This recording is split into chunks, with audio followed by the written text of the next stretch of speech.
ஹரி ஓம் நமச்சிவாய. யூடியூப்பில் பார்த்துக்கிட்டு இருக்கக்கூடிய நண்பர்களுக்கு அனைவருக்கும் இன்றைக்கி வைகாசி விசாகமாக ஒரு பதிவை போட்டு விடலாம்னு தோணுச்சு. அதுக்காக நீண்ட நாட்களாக எடுத்து வச்சு ஒரு 3 வருஷ காலம் ஆகுது. இந்த பதிவை நம்ம போட்டு விடுமேன்ட்டு நான் போட்டு விட்றேன். இது முழுக்க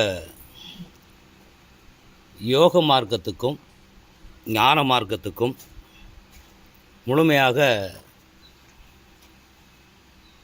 முதல் பொருளாக உள்ள மூலப்பொருளாகும்.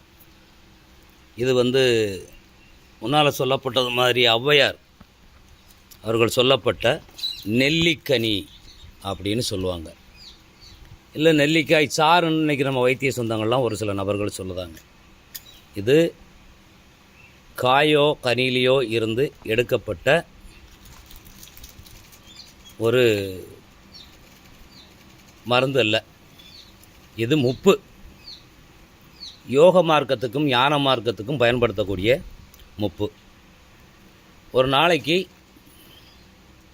ஒரு சொட்டு வீதம் சாப்பிட்டு வரும்போது 48 நாள் நம்ம சாப்பிடும்போது, நம்ம பத்திய முறையோடு அதை சாப்பிட்டு வரும்போது நம்மளுடைய வாசி யோகத்துக்கு யோக மார்க்கத்துக்கு உண்டான ஒரு கற்ப மூலி. இதைத்தான் ஔவையார் அன்னைக்கு சொன்னார், நெல்லிக்கனி அப்படின்னு.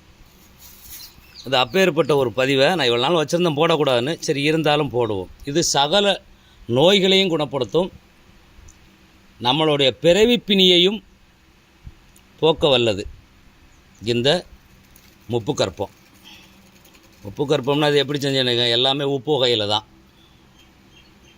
எல்லாம் உப்பு வகையை சேர்த்து செய்யப்பட்டது தான். இதை எடுத்து சாப்பிடும்போது அறுசுவை வரணும். திறந்து எடு, ஒரே ஒரு சொட்டு எடு, வை பத்திக்கா. என்ன சுவை தெரியுது? புளிப்பு, இனிப்பு, துவர்ப்பு, ஓர்ப்பு, கசப்பு, பல வகையான 6 வகை சுவையும் தெரியுது. வச்சிரு. இது அறுசுவை நிறைந்த பொருள். இது எந்த ஒரு மூலிகையிலையும் எதையும் தொடலை. ஃபுல்லாக அனைத்தும் முப்பு வகை. இது ஒரு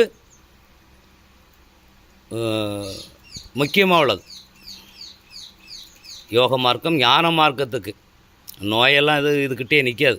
எந்த ஒரு நோய்களும் கிரகசார பீடை கொண்டு நிற்காது, கர்மாவும் நிற்காது. இதை உண்டு வந்தால். ஆனால் உண்ணுது கடினம். நானே எடுக்க முடியலைன்னா வச்சுக்கோங்களேன், தெரிஞ்சுக்கோங்களேன். நானே இன்னும் எடுக்க முடியலை, இனிமேல் தான் எடுக்க போகிறேன். அதனால தான் இன்றைக்கி எடுத்து வச்சுக்கிட்டு தான் நான் இப்போ அந்த ஒரு வீடியோ போட்டு விடுவோம், கொஞ்சம் பலருக்கும் பிரயோஜனமாக இருக்கும் அப்படின்னு தான் நான் போட்டு விடுதேன். பதிவை பார்த்துக்கிட்டு இருக்க எல்லாருக்கும் நன்றி. இப்படி இது மாதிரி செஞ்சு வைத்தியர்கள், வாதிகள், யோகிமார்கள் அனைவருமே இந்த மாதிரி ஒரு முப்பு கற்பத்தை உண்டு தன்னை பலப்படுத்திக்கிடணும்னு சொல்லி நான் இந்த பதிவை நான் போடுறேன். வேறு ஒன்றும் இதில் வேறு எந்த ஒரு நோக்கங்கள் இல்லை. அதனால் இதுதான் நெல்லிக்கனி சாறு, நெல்லிக்காய் சாறு, நெல்லிக்கனி எல்லாம் சொல்லுவாங்க. அது இந்த பொருள் தான். வேணும்னா நான் நேராக வந்தால் நான் அந்த சுவை மார்க்கத்தை உங்களுக்கு காட்டக்கூட செய்வேன். நன்றி, வணக்கம், நமச்சிவாய.